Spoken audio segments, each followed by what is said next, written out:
Let me tell you where I've been the last 3 weeks and what's been going on in my life. Charisse and I went on an epic adventure across the entire United States. I have a picture from our journey right on the screen. So we were all over the place. I think our favorite place was the top left. That's Zion in Utah. Super pretty rocks. We traveled across. It took us 50 hours, 3,000 miles, to go across the entire United States. And on this journey, we ended in what we call Quantico, Virginia. Took us a week to get there, where then she, on Monday, 2 Mondays ago, started training to be an officer. And it was intense. I was the stay-at-home dad, so I was like cooking food. I'd make breakfast at 4 a.m. and send her off. I'd take her to work. I'd get back at 5:30, and I'd go back to sleep. And then I'd go back to pick her up around 8 or 9 or so, and she would do homework at home, and I'd make dinner, and then I'd fall asleep, and she'd still work. So she did a lot of work. I did a lot of sleeping, and I slept a lot for her because she wasn't able to. And it was a great time. But here's what happened. So we go on this journey, spent a week to get out there, super fun. Then we go, and there's her place, and so we had to get things set up. So I went to IKEA, and I had to build everything from IKEA, and I was a man, and I got to use a drill, and it was awesome. Between you and me, there was the $60 drill, and then there was the $100 drill, and the $100 drill just had more power. I needed the power. So we had the drill, we got the things built, and that was by like day 2. And so day 3 comes along, and I drop her off, and I get home. What do I do with myself? I don't know anyone out here. I don't have any more projects. I did all my projects. And so for 10 days, while she was at work, I did things. Have you guys ever kind of been there where you're like, I kind of feel alone? Like, there's a lot of people who know you, but there's no one who knows you. And for me, being across on the other side of the country, it's like, man, I have a whole home and family and all these people in San Jose, but where I'm at, no one knows me. And it was kind of a unique place to be in. And I'm sure you all have been there at one point or another where you feel like no one knows you. And so my question for you is, what do you want to be known for? What do you want to be known for? On Instagram, I bet you I could look at your Instagram and know pretty quickly what you want to be known for, because we put ourselves out there. However, we don't put our true selves out there, if we're being honest. We put out there who we think we should be. We put out a version of ourselves. And the reality is, the further away that version is from our true selves, the more stress we have in trying to live up to that person that we portray ourselves to be. And so we go through life under this increasing amount of stress because we tell everyone that we're this and that we're okay and everything's fine and this is our life. But the reality is we actually feel and live something much differently. And the reason we do this is because we feel, well, if people knew who I was really like, they wouldn't like me. They wouldn't accept the real me if I put my real self out there.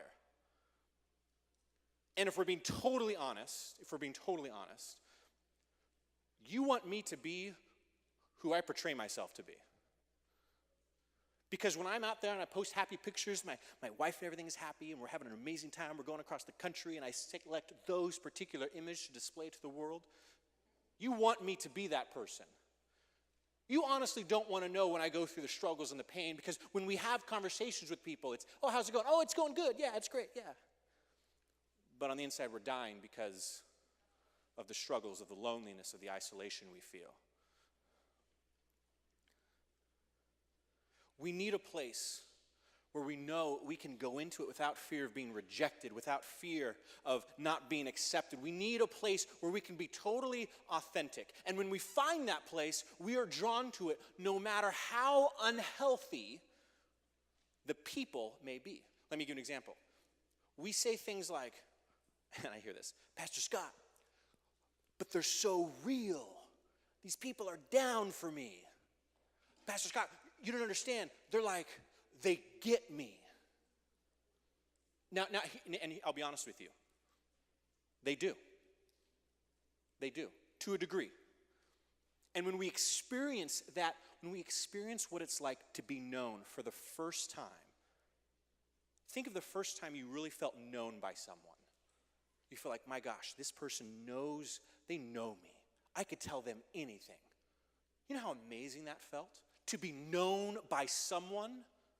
Some of you guys are out there like, man, I haven't felt like that in a long time. But when we're known by someone, it is so powerful. You want to know why? Because we were created to be known. That's the first blink. Everyone wants to be known. Oh man, I'm just skipping ahead because we got things to do, so we got to catch up. The key, we're going to help you get along. The key, don't walk alone. The key is to don't walk alone. That's the first blink. The second blink that I skipped over because I was excited was everyone wants to be known by someone. Sorry guys, I got a little ahead. There we go. Everyone wants to be known by someone. And now we're caught up. You were created to be known. That's the reality. You were created to be known. And so when we experience that, we hold on to it. We hold on to those people. And sometimes we find that in amazing people, and it's really great, and it's strong, and we are thriving. And other times, we find that in people who are total shady characters, and you know they're shady, and you know they're bad business, but because we feel known, because they know us, we hold on to them. That's just the reality. Now here's what's supposed to happen. The place where you're supposed to be known the most, where you have the most freedom to be transparent, where you can just reveal who you truly are, the place that's designed for that is the church. But the reality is, can I get real with you guys? The reality is, I feel like the place where we are most fake is the church. That's the reality.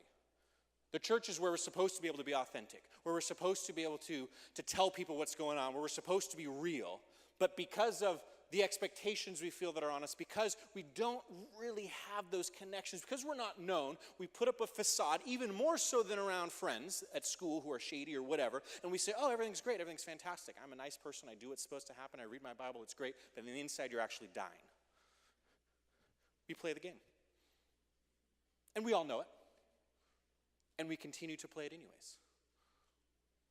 And it's not that we're trying to deceive everyone. It's not that we're trying to lie. And it's not that we're trying to be fake. It's just that we're trying to survive. Because we feel if people knew the real us, they wouldn't accept me. I wouldn't be allowed through those doors anymore. The friendships that I do have here, they'd abandon me. But that's how the church is supposed to operate. Let me go a little deeper. This is a tough message, and it's not like my normal ones, but I feel this is so important, so we're going to take this a little deeper. James 5:16. This is the first church. The first church, this is how they were supposed to operate. Therefore, confess your sins to one another and pray for one another, that you may be healed. The prayer of a righteous person has great power in its working. It says there is power, there is healing when you confess your sins, when you're able to be open and honest. So what we're going to do, we're going to stand up and you're going to confess your sin to someone next to you. And we're going to be open and honest and we're going to fix this right now. Here's the deal though. Here's the deal. I recommend not going first. Let the other person tell their sin first so you can be like, oh, and then you can make one that's a little lighter than that, okay? No, we're not going to do that. Some of you guys were like, I have to go to the bathroom right now. I have to go to the bathroom, emergency exit, I'm out of here. No, we're not doing that. We're not doing that. And you know why it's funny? Why it's funny is because we don't know each other. You are not comfortable with the person next to you, most likely, to go that real. But here's what the Bible is saying here, though. Here's what it's saying here. The design is that you can be so close with people that idea is not laughable, but that it's reality. Because some of you have pain and brokenness that you've struggled with for years. And the healing is there. The issue is you're not known. And because you're not known, it's not safe. And I get that. The answer does not happen in these pews. The intent of the church to confess our sins, but it's not just so we can throw shade fest at each other and, you're a dirty sinner. No, it's so that we can encourage one another. Here's the next verse, Hebrews 10:24. The early church, this is how they operated.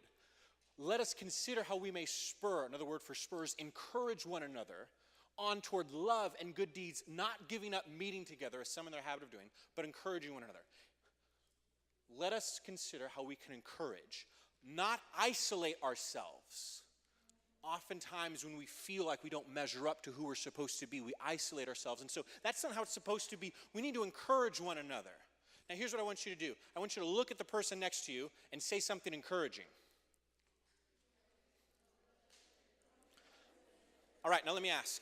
How many of you guys, just being honest, you said something superficial like, hey, your hair looks nice. Hey, you have a good jacket. Because you don't really know them. Being honest. Being honest. Hey, you have a nice white t-shirt. I don't know anything else about you. And so it's super, we cannot encourage one another well when we don't know each other. Now the reality is if you're sitting next to one of your best friends, you could say something like, hey, I know the struggle with your mom is real. And I know the fight that you guys had last night till 3 a.m. because you texted me. I was praying for you, and here's what God told me, don't give up hope. You can say something like that when you know them. You can actually provide real encouragement. That's where the church can actually be what it was designed to be because you are known and they are known.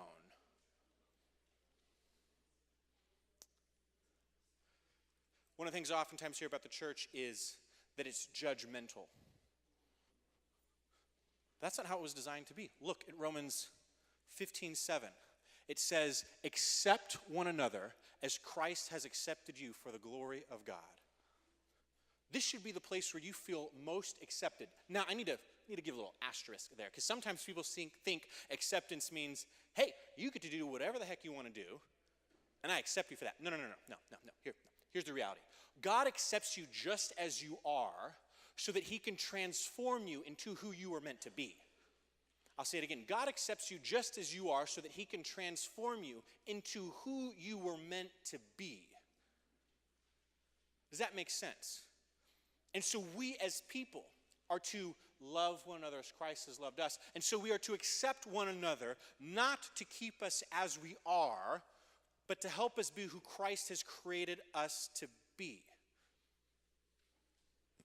Let me help you understand this a little better. And, to do this, adult leaders, could you guys help me out, help them understand this a little better? Let's do this.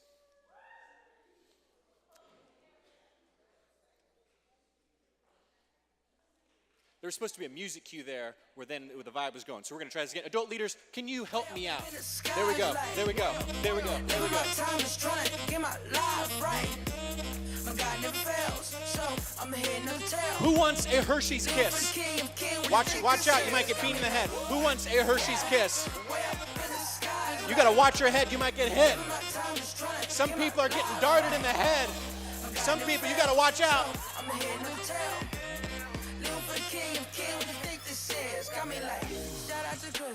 Who likes these Hershey's Kisses? Get one. Make sure you get one. Watch your head. Close your eyes. Close your face. Open your hands. Did anyone not? Did you get one? There you go. Bingo.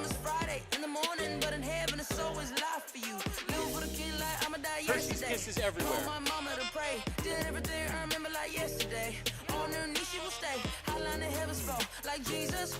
All right. We can cut the music. Now I want you to eat this Hershey's Kiss. Eat it. Eat it right now and enjoy it. Take a minute to savor the Hershey's Kiss. What happened in youth group today, Billy, Jane? We got chocolate. And conveniently, it's towards the end of my message so that you guys will get hired up. Okay, all right, you eating it? Are you eating it? How many of you guys just ate, you smoked the whole thing full? You're just like, one gulp. Okay, how many of you guys like to savor it and so you bite it in pieces and you do the pieces thing? Okay, how many of you guys let it sit in your mouth and you let it melt in your mouth and you enjoy the chocolatey goodness for as long as you possibly can? And how many of you guys are weird and you kind of like try to like get it back up your throat so you can taste it again? Yeah, okay. I know some of you guys do that. Some of you guys are weird. How many of you guys unwrapped it first? How many of you guys unwrapped it first? Yeah, okay. We have some weirdos. But But here's the reality. We all recognize that the good, best, sweet part only comes when you take off the wrapping. And so it is true with you.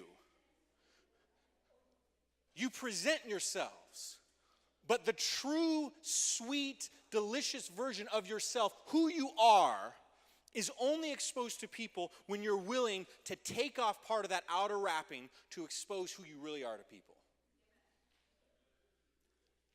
This is what it is to be known. To where you don't have to have the wrapper on in front of people. You don't have to have the facade. You don't have to have this protective covering. But you can open up to someone and say, hey, here's the true me. The place where you will experience the fullness of God's acceptance is with those who are also trying to get that themselves. Because if you're trying to fake it, you're never going to experience the depth there. The best way to be transformed, let me say it like this, the best way to be transformed, let me just read it because I'm trying to improvise, but I wrote it well. The best way to be transformed is to be around people who are being transformed. You want to be known not by fools, but by wise people who are also trying to be transformed themselves. Otherwise, you will continually experience a lack of that intimacy. Let me break this down. You can be known by a lot of different people. But it is only until you are known in the context of opening yourself up to God to say, God, here's the real me. God, really know me. Work in me. Because when you say, God, work in me, you open yourself up to some of that critique. You open yourself up to someone coming into your life and saying, hey, there's a better way to live. Hey, you should stop doing that. To hold you accountable. And when you're doing that with someone else who also wants to be accountable, you are growing closer together as you grow closer to God. It is there, in that place, where you can be truly known. To try to find that intimacy and depth outside of the context of God can only go so deep because at its core, unless you have God in your life, you will never truly activate who you were called to be because there is a God-sized hole in all of our hearts. So our desire, our heart for you is to be known. That you will open yourself up to God to say, God, I need help. I want to live. I want to work. I want to change. I want to be who you've created me to be. And with that, to not walk alone. Because in order to do that, you need people by your side. You need a team. That's that third blank. You need a team. Because if you try to do it alone, you will get smoked. You will get smoked. You need a team to make good decisions. You need a team to recover from bad choices. You need a team to listen to God's, come on, you guys, how many of you guys know no one makes it to graduation alone? No one makes it, Irvin, you probably know better than anyone. Irvin struggled, and there were people in his life that carried him up to the line that he rolled over, but he made it to graduation. You cannot do it alone. You need a team. But if your teammates are a bunch of wackos, who knows what's going to happen in your life? Donnie Moore says, show me your friends and I'll show you your future. You want to be known. Choose wisely who you let influence you and who you move into your life. We want to be known. And here's the thing. We want for you to have that here. But I cannot manufacture relationships. I cannot manufacture a program where you can have an authentic relationship. It's impossible. That is why these intimate relationships will never happen in pews. It happens in circles. I can't manufacture it, but I can set the table. I can provide a place where there's real people. Because I know that there's some real people here who are desiring to be known by God, who are desiring to open up and just need a place to do it. I know that we can provide some real friends because there are some people here who want to have genuine relationships. We can provide a place of real change because there are people here who really want to change, who really want to go after God, who want to figure out how to live the best life possible. And so in this large group gathering, we have a whole bunch of people who want to have authentic relationships. Now, some of you guys who are new or are trying to figure things out or you even don't even know what's going on with your faith, here's the cool thing. Watch, be part of it.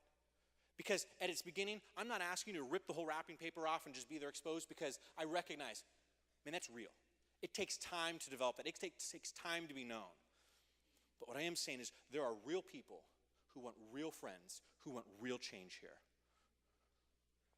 And maybe, just maybe, by coming together in circles, by meeting with our adult leaders, by talking with them, by beginning to open up ourselves, you will find some authentic relationships that will help you become all that God has created you to be.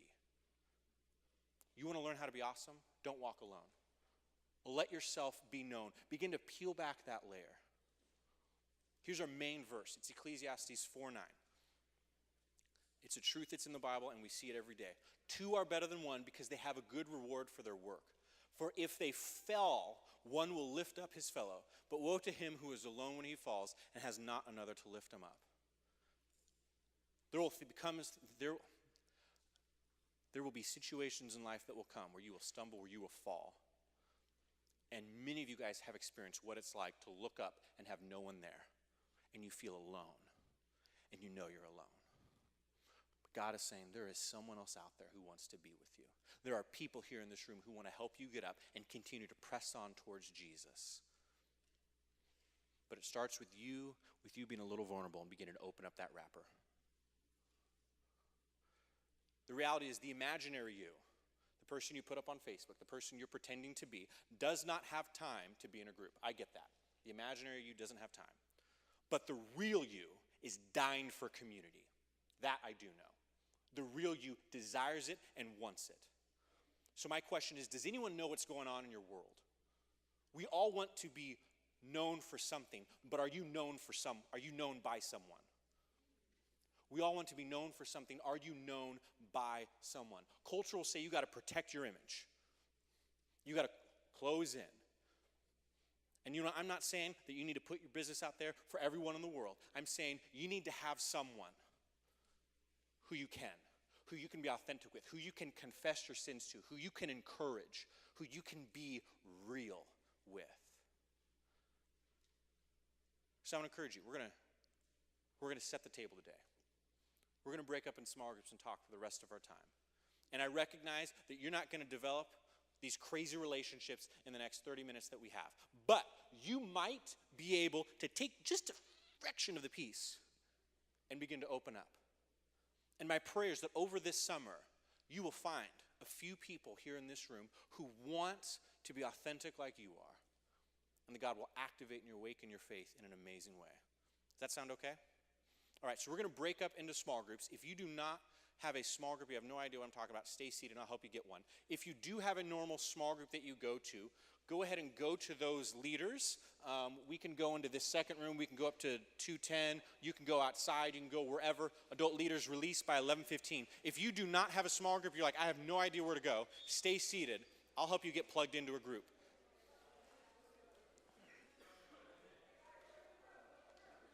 Adult leaders, be sure to pray at the end of your time.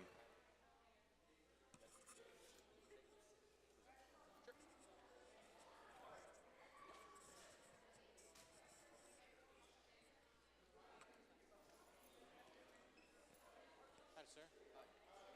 Looking for a group? Yeah. What grade are you in? I'm 11th grade. You're in 11th grade? Yeah. Okay. Let's put you in Irvin's group. He was the guy I was talking about in my message earlier. Let's put you in Irvin's group too. I think you guys will both work well. Let me take you guys over there. Okay, go with Marcus. He'll get you guys there.